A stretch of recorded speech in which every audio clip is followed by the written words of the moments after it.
નમસ્કાર મિત્રો, હું રાજેશ ભાસ્કર આપ સૌનું યુટ્યુબમાં આપણી આ ચેનલ પર સ્વાગત કરું છું. મિત્રો, આજે આપણે તારીખ 23મી મે 2026ના કેટલાક મોસ્ટ ઇમ્પોર્ટન્ટ કરંટ અફેર અને અગાઉની પરીક્ષામાં પૂછાયેલા કેટલાક ઇમ્પોર્ટન્ટ પ્રશ્નો વિશે ડિટેલમાં ચર્ચા કરીશું, જે આપને આવનારી પરીક્ષા માટે ખૂબ જ ઉપયોગી સાબિત થશે. તો મિત્રો, આપ આ ચર્ચા સાથે જોડાઈ રહેજો અને વિડીયોને પહેલેથી લઈને છેલ્લે સુધી પૂરેપૂરો જોવાનો આગ્રહ રાખજો. તો ચલો મિત્રો, શરૂ કરીએ. શરૂઆત કરતાં પહેલાં જણાવી દઉં કે જો તમારે આપણી આ યુટ્યુબ ચેનલને સબસ્ક્રાઈબ કરવાનું બાકી હોય તો ચેનલને સબસ્ક્રાઈબ કરજો, નોટિફિકેશન બેલ આઇકોનને પ્રેસ કરીને, અને જો તમને વિડીયો પસંદ આવે તો વિડીયોને લાઇક કરજો, પરંતુ વિડીયોને શેર કરવાનું ના ભૂલતા. તમારા જેટલા પણ મિત્રો જેઓ કોમ્પિટિટિવ એક્ઝામની તૈયારી કરી રહ્યા છે એ બધા મિત્રો જોડે આ વિડીયોની લિંકને અત્યારે શેર કરી દો, તમે જે તે સોશિયલ મીડિયા એપ્લિકેશન વાપરતા હો એમાં. ચલો તો શરૂઆત કરીએ. સૌપ્રથમ જોઈશું અગાઉની પરીક્ષામાં પૂછાયેલા વિજ્ઞાનના પ્રશ્નો, જેના જવાબો તમારે કમેન્ટ બોક્સમાં લખીને જણાવવાના છે. વિડીયોના લાસ્ટમાં જ્યારે હું તમને આ દરેક પ્રશ્નના જવાબ જણાવું ત્યારે તમારે ચેક કરવાનું કે તમે આપેલા પ્રશ્નો જવાબમાંથી કેટલા પ્રશ્નો જવાબ સાચા છે, અને જેટલા પણ પ્રશ્નો જવાબ સાચા હોય એનો આંકડો તમારે લખવાનો છે કમેન્ટમાં કે 10માંથી આટલા સાચા છે. ડેલી જીકે ટેસ્ટમાં આપણે રોજ 10 પ્રશ્નો પૂછીએ છીએ, એમાંથી 5 પ્રશ્નો વિજ્ઞાનના હોય છે. બાકીના જે 5 પ્રશ્નો છે એ ગુજરાતની કલા, સંસ્કૃતિ અને વારસાના છે.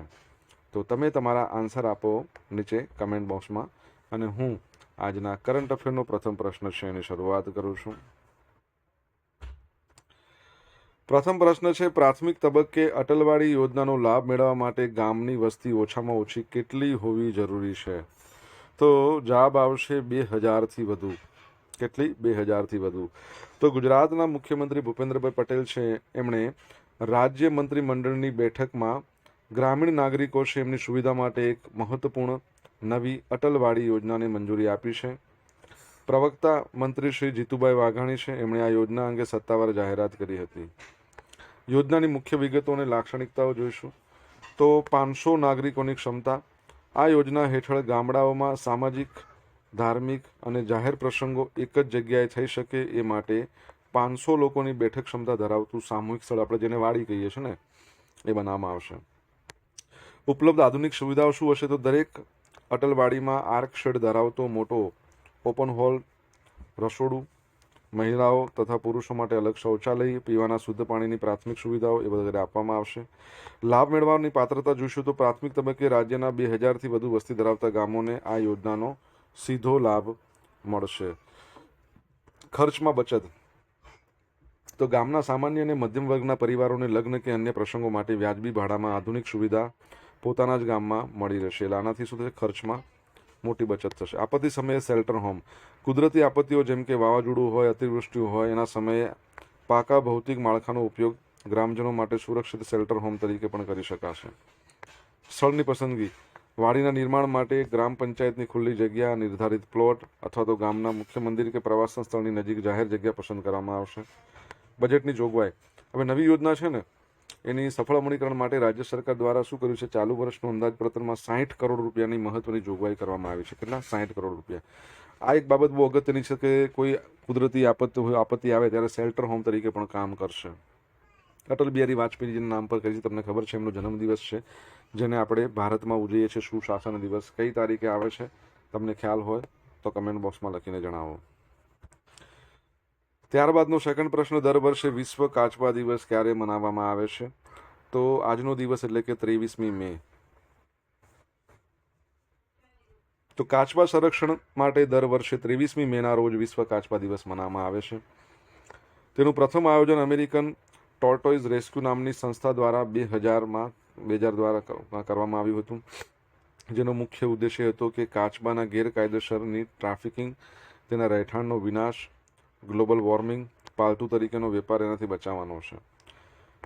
Wild life institute of India એના સાથે મળીને ભારતમાં આ દેશની ઉજવણી national mission four clean Ganga દ્વારા કરવામાં આવે છે. કોના દ્વારા?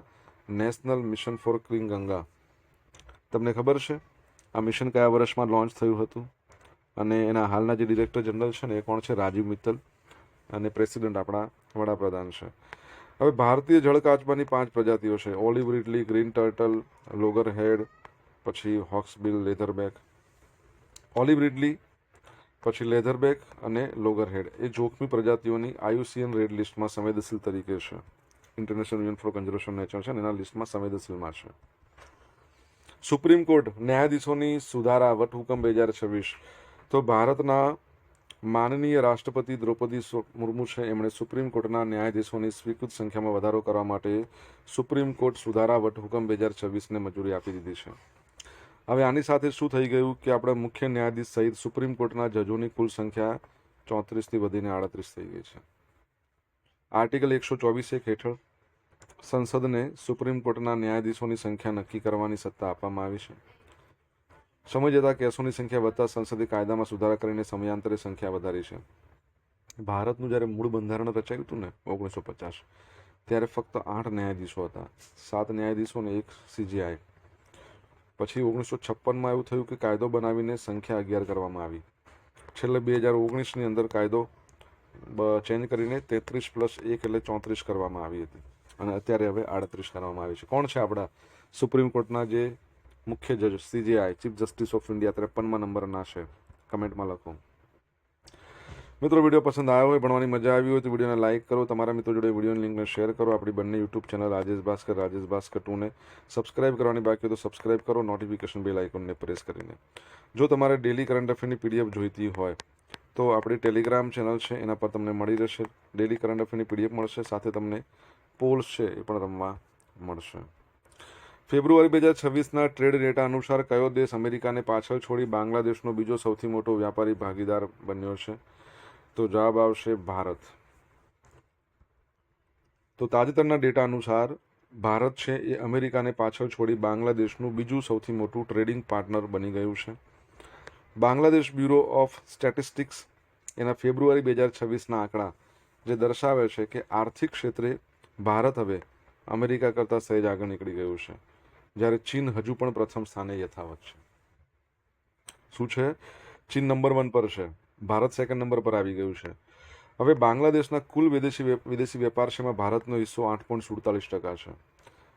123.28 બિલિયન ટકા એ લોકોની કરન્સી ટકા છે ને. અમેરિકાનું સ્થાન, અમેરિકા 8.46% એટલે કે આશરે 123.17 બિલિયન ટકા છે. થોડોક જ ફરક છે, છતાં ફરક તો કહેવાય છે. બંને વચ્ચેનો તફાવત ખૂબ ઓછો છે, પરંતુ ફેરફાર વ્યૂહાત્મક રીતે મહત્વપૂર્ણ છે. ચીનનું વર્ચસ્વ તમે જોશો 21.21%, 308.79 બિલિયન ટકા. તો એના હિસ્સા સાથે બાંગ્લાદેશ સૌથી મોટું ટ્રેડિંગ પાર્ટનર રહ્યું છે. બાંગ્લાદેશ મુખ્યત્વે ચીન પાસેથી કાચો માલ, મશીનરી, ઇલેક્ટ્રોનિક્સ આયાત કરે છે અને આ યાદીમાં ઇન્ડોનેશિયા 4થા નંબરે અને બ્રાઝિલ છે ને એ 5મા નંબર પર છે. તમને ખબર છે ભારતનો સૌથી મોટો વેપારી ભાગીદાર કોણ બન્યો છે? આપણે ભણ્યા હતા, કમેન્ટ બોક્સમાં લખીને જણાવો. મિશન દ્રષ્ટિ સેટેલાઇટ કઈ ખાનગી કંપની દ્વારા વિકસાવવામાં આવ્યો છે? તો જવાબ આવશે ગેલેક્સ આઈ. શું નામ છે? ગેલેક્સ આઈ. તો ભારતના ખાનગી અવકાશ ક્ષેત્રે એક ઐતિહાસિક સિદ્ધિ હાંસલ કરી છે. બેંગલુરુ સ્થિત સ્ટાર્ટઅપ છે ગેલેક્સ આઈ, એના દ્વારા વિકસિત કરવામાં આવેલ મિશન દ્રષ્ટિ. તો મિશન દ્રષ્ટિ સેટેલાઇટ સફળતાપૂર્વક લોન્ચ કરવામાં આવ્યો છે. આ ભારતનો અત્યાર સુધીનો સૌથી મોટો ખાનગી રીતે વિકસિત અર્થ ઓબ્ઝર્વર સેટેલાઇટ છે. લોન્ચિંગ સ્થળ કેલિફોર્નિયાના વેન્ડેનબર્ગ ખાતેથી. લોન્ચ વ્હીકલ સ્પેસએક્સ એના ફાલ્કન 9 રોકેટ દ્વારા. વજન, સેટેલાઇટનું વજન આશરે 190 કિલોગ્રામ છે. ડેટા ડિલિવરી આગામી અઠવાડિયામાં કમિશનિંગ ફેઝ પૂરું થયા બાદ યુઝર્સને ઇમેજનરી મોકલવાનું શરૂ કરશે. શા માટે આ મિશન દ્રષ્ટિ ખાસ છે? તો આ સેટેલાઇટ વિશ્વનો પ્રથમ એવો સેટેલાઇટ છે જે એક જ પ્લેટફોર્મ પર ઇલેક્ટ્રો ઓપ્ટિકલ અને સિન્થેટિક અપેચર રડારને એકીકૃત કરે છે, જેને ઓપ્ટોસાર ટેકનોલોજી કહેવામાં આવે છે. EO સેન્સર સ્વચ્છ વાતાવરણમાં હાઈ રિઝોલ્યુશન ઇમેજ લઈ લે. પછી સાર ટેકનોલોજી, વાદળો હોય, વરસાદ હોય, અંધારા હોય, એમાં પણ સ્પષ્ટ ઇમેજ લેવામાં સક્ષમ છે. તમને ખબર હોય તો નિસાર નામનો ઉપગ્રહ આપણે લોન્ચ કર્યો હતો. ભારત અને અમેરિકા બંનેનું સંયુક્ત મિશન છે. એનું ફૂલ ફોર્મ કોઈને આવડતું હોય તો કહી શકો છો કમેન્ટમાં લખીને. હવે આ ટેકનોલોજીને કારણે કોઈ પણ હવામાનમાં સતત અને ભરોસાપાત્ર ડેટા મેળવી શકાશે. આનો મુખ્ય ઉપયોગ શું? ડ્યુઅલ યુઝ સેટેલાઇટ છે. નાગરિક અને વ્યૂહાત્મક બંને હેતુ માટે ઉપયોગી છે. સંરક્ષણ, દેખરેખ અને સુરક્ષા માટે, કૃષિ, પાક મૂલ્યાંકન અને મોનિટરિંગ કરવા, આપત્તિ વ્યવસ્થાપન, કુદરતી આફતો સમયે ત્વરિત પ્રતિસાદ માટે, મેરીટાઈમ, દરિયાઈ ટ્રેકિંગ અને સુરક્ષા માટે, શહેરી આયોજન, ઇન્ફ્રાસ્ટ્રક્ચર ડેવલપમેન્ટ માટે. બરાબર છે, તો એ બાબત યાદ રાખજો. ઓકે.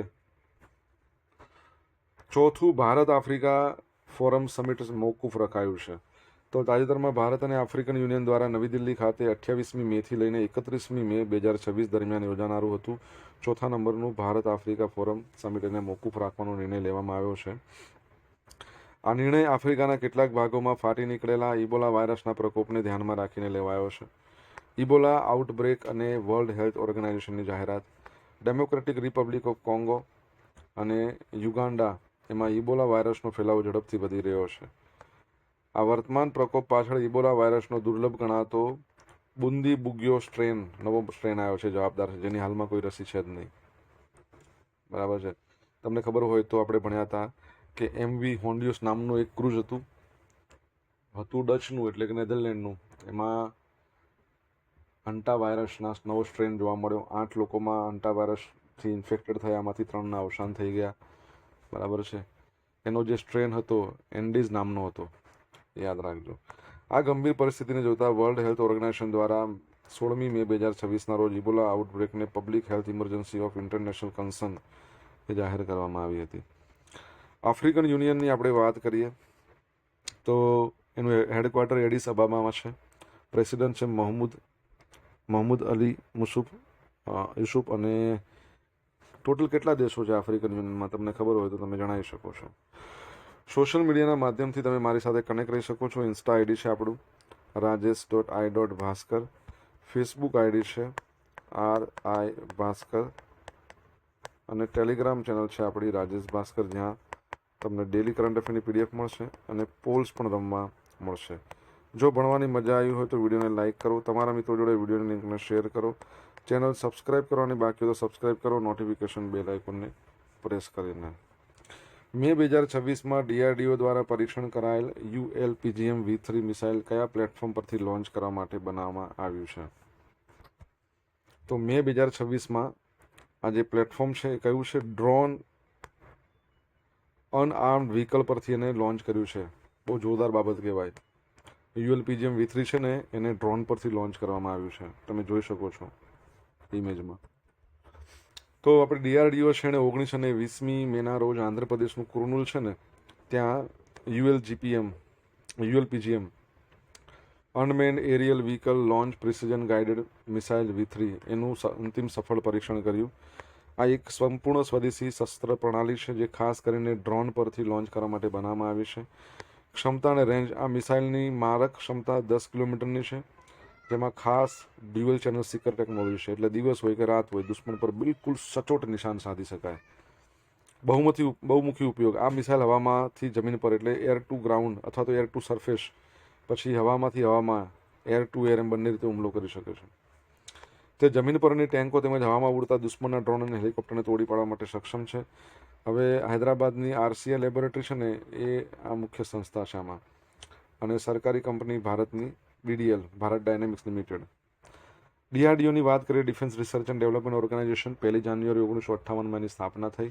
હેડક્વાર્ટર નવી દિલ્હીમાં આવેલું છે. એનો મુદ્રાલેખ છે બલશ્ય મૂલમ વિજ્ઞાનમ. એના જે અધ્યક્ષનું નામ તમારે જણાવવાનું છે કમેન્ટ બોક્સમાં લખીને. પ્રતિષ્ઠિત પુલિત્ઝર પ્રાઇઝ 2026 ભારતીય પત્રકારોની મોટી સિદ્ધિ. તો અમેરિકાના પત્રકારત્વ ક્ષેત્રના સર્વોચ્ચ એવા પુલિત્ઝર પ્રાઇઝ છે 2026ની જાહેરાત કરવામાં આવી છે, જેમાં ભારતીય પત્રકારોને ગૌરવપૂર્ણ સિદ્ધિ હાંસલ થઈ છે. મુખ્ય વિજેતાઓ અને તેમની શ્રેણી જોઈ લઈએ તો આનંદ RK અને સુપર્ણા શર્મા, તેઓને ઇલસ્ટ્રેટેડ રિપોર્ટિંગ એન્ડ કોમેન્ટ્રી આ શ્રેણીમાં વિજેતા જાહેર કરવામાં આવ્યા છે. તેમને બ્લૂમબર્ગ એના માટે ભારતમાં થતા સાયબર ક્રાઇમનો પર્દાફાશ કરતી એક આર્ટ રિપોર્ટિંગ પ્રોજેક્ટ તૈયાર કર્યો હતો. આ પ્રોજેક્ટમાં નેતાલી ઓબિકો પિયર્સન પણ એમની સાથે સહયોગી હતા. અનિરુદ્ધ ઘોષાલ હનોઈ સ્થિત રિપોર્ટર છે. અનિરુદ્ધ ઘોષાલ એમને ઇન્ટરનેશનલ રિપોર્ટિંગ શ્રેણીમાં પુરસ્કાર મળ્યો છે. તેમણે US બોર્ડર પેટ્રોલ દ્વારા માસ સર્વેલન્સ ટૂલના ગુપ્ત ઉપયોગ અંગે તપાસ કરી હતી. આ તપાસમાં બહાર આવ્યું હતું કે સાધનો મૂળ સિલિકોન વેલીમાં બનાવ્યા હતા અને ચીન દ્વારા એને વધુ વિકસિત કરવામાં આવ્યા હતા. પુલિત્ઝર પ્રાઇઝની વાત કરીએ તો અમેરિકાનો પત્રકાર ક્ષેત્રનો સર્વોચ્ચ પુરસ્કાર છે. આ એવોર્ડ કોલંબિયા નામની યુનિવર્સિટી છે ને અમેરિકાની, એની ગ્રેજ્યુએટ સ્કૂલ ઓફ જર્નલિઝમ દ્વારા એનાયત કરવામાં આવે છે. એક પ્રશ્ન તમારા માટે, આની શરૂઆત કયા વર્ષમાં થઈ તમને ખ્યાલ હોય તો તમે જણાવી શકો છો કમેન્ટ બોક્સમાં લખીને. હવે જોઈશું અગાઉની પરીક્ષામાં પૂછાયેલા વિજ્ઞાનના પ્રશ્નો. પહેલો પ્રશ્ન, સૂર્યમંડળનો સૌથી મોટો ગ્રહ, એકદમ ઇઝી પ્રશ્ન છે. ગુરુ. ભૂકંપની નોંધ કયું સાધન લે? સિસ્મોગ્રાફ. કયું સાધન વિમાનના ઉડ્ડયન દરમિયાન કોકપિટની વાતચીતની નોંધ રાખે છે? તો બ્લેક બોક્સ હોય, ઓરેન્જ કલરનું, નામ બ્લેક બોક્સ. ક્યારે સૂર્ય અને ચંદ્ર બરાબર સામે હોય? પૂનમ. સૂર્ય અને ચંદ્ર સામ સામે હોય, બરાબર છે. અને પૃથ્વી અહીંયા રહી ગઈ સપોઝ, બરાબર છે. તો એ સ્થિતિને શું કહેવાય? ચંદ્રગ્રહણ કહેવાય, બરાબર છે. આમાંનું કયું બ્લડ ગ્રુપ નથી? C+ છે તો પ્રોગ્રામિંગ લેંગ્વેજ છે. અગાઉની પરીક્ષામાં પૂછાયેલા ગુજરાતની કલા સંસ્કૃતિ વારસાના પ્રશ્નો જોઈ લે. અડાલજની વાવ કોણે બંધાવી હતી? રાણી રૂડીબાઈ પતિ વીરસિંહની યાદમાં. આમ તો મોહમ્મદ બેગડાએ બાંધી હતી. રાણી રૂડાબાઈએ કીધું હતું કે વાવ બંધાઈશ તો હું તારી સાથે મેરેજ કરીશ. પછી વાવ બંધાઈ એટલે એમણે એમાં જઈને આત્મહત્યા કરી લીધી. નૃત્ય ક્ષેત્રમાં સુનિલ કોઠારીની આગવી ઓળખ શું છે? તો નૃત્ય ઇતિહાસજ્ઞ છે એમણે. નીચે પૈકી કયું લોકનૃત્ય બનાસકાંઠા વિસ્તારનું નથી? ચાળો. ગુજરાતી ભાષા નીચેના પૈકી કઈ ભાષામાંથી ઉદ્ભવી છે? તો ગુર્જર અપભ્રંશ. કયા નૃત્ય વખતે હુંડીલા કે હુંડલા પ્રકારના શૌર્ય ગીતો ગવાય છે?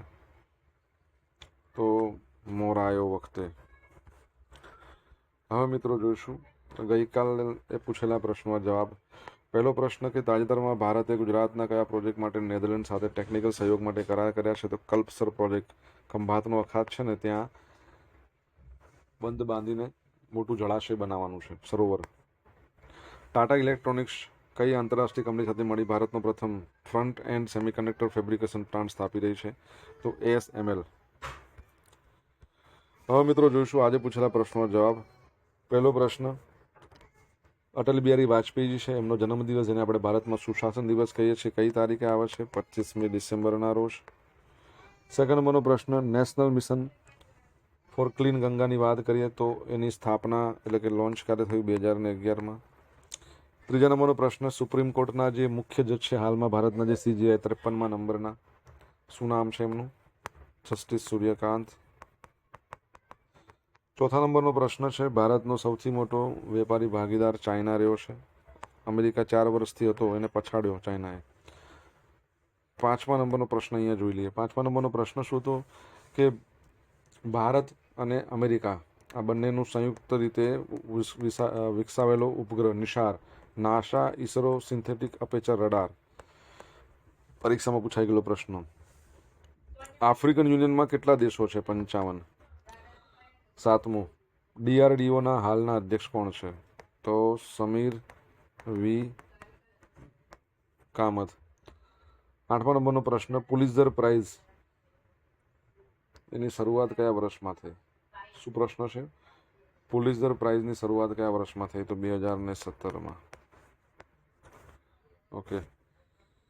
જો ભણવાની મજા આવી હોય તો વિડીયોને એક લાઇક કરી દો મિત્રો. તમારા મિત્રો જોડે વિડીયોની લિંકને શેર કરી દો. આપણી યુટ્યુબ ચેનલ સબસ્ક્રાઇબ કરવાની બાકી તો સબસ્ક્રાઇબ કરો. નોટિફિકેશન બેલ આઇકોનને પ્રેસ કરીને તમારા અભિપ્રાયો કમેન્ટ બોક્સમાં લખજો. અને આ જે પ્રશ્નોના જવાબ મતલબ પ્રશ્નો પૂછું છું તમને જીકેના, તો એના જવાબ આપવાનું રાખો, કમેન્ટ બોક્સમાં લખવાનું રાખો. ગઈકાલના કરંટ અફેરમાંથી પૂછેલા ઇમ્પોર્ટન્ટ પ્રશ્નો જોઈ લઈએ, જેના જવાબો તમારે કમેન્ટમાં લખવાના છે. પહેલો પ્રશ્ન, અમિત શાહે કઈ સંસ્થામાં ઇનોવેશન એન્ડ ઇન્ક્યુબેશન સેન્ટરનું ઉદ્ઘાટન કર્યું છે? સેકન્ડ, મે 2026માં કઈ નવલકથા છે નોવેલ એને પ્રતિષ્ઠિત ઇન્ટરનેશનલ બુકર પ્રાઇઝ 2026 એનાયત કરવામાં આવ્યો છે? જવાબ આવડે તો કમેન્ટ બોક્સમાં લખીને જણાવજો. તો આ હતા આજના દિવસના કેટલાક મોસ્ટ ઇમ્પોર્ટન્ટ કરંટ અફેર અને અગાઉની પરીક્ષામાં પૂછાયેલા ઇમ્પોર્ટન્ટ પ્રશ્નો એના જવાબોની સાથે. આશા રાખું બધાને ભણવાની મજા આવી હશે. મજા આવી તો વિડીયોને લાઇક કરો, તમારા મિત્રો જોડે વિડીયોની લિંકને શેર કરો. આપણી બંને યુટ્યુબ ચેનલ રાજેશ ભાસ્કર 2ને સબસ્ક્રાઇબ કરો. નોટિફિકેશન બેલ આઇકોનને પ્રેસ કરીને તમારા અભિપ્રાયો કમેન્ટ બોક્સમાં લખીને જણાવજો. તો મિત્રો thank you so much. For watching this video. Have a nice day. જય હિન્દ, જય ભારત, જય જય ગરવી ગુજરાત.